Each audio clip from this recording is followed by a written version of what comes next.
নীলিমা রান্নাঘর ও ছাদ বাগানের পক্ষ থেকে সকলকে স্বাগত। আজ আমি চলে এসেছি ছোট্ট একটা জিনিস নিয়ে। দেখুন, এই যে লঙ্কা গাছটা দেখাচ্ছি, এটা কিন্তু মাটিতে বসানো।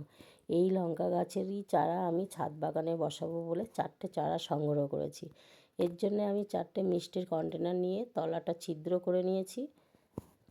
এইবার এই কন্টেনারগুলো কিন্তু ছোট অবস্থায় গাছ লাগানোর উপযুক্ত জিনিস।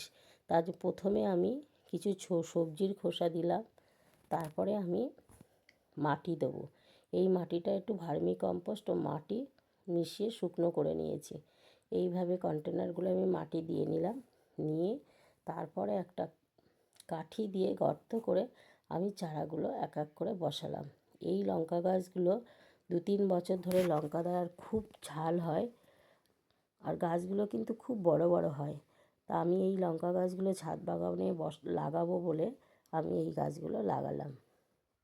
তো এইভাবে আমার 4টে গাছ লাগানো হয়ে গেল। এই গাছে এবার আমি জল দেবো। গাছ লাগানোর নিয়ম হলো, যতই মাটি ভিজা থাক তাতে কিন্তু একটু জল দিতে হয়। তাই আমি এই গাছগুলোতে জল দিলাম। এইভাবে আমার লঙ্কা গাছগুলো লাগানো হয়ে গেল।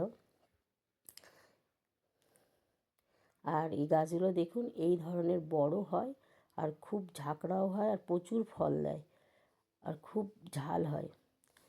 তা এই গাছগুলো লাগানো আপনাদের কেমন লাগলো, আর গাছগুলো কেমন হয়েছে, আমাকে একটা লাইক, শেয়ার, কমেন্ট করবেন। নতুন কিছু দেখার জন্য সাবস্ক্রাইব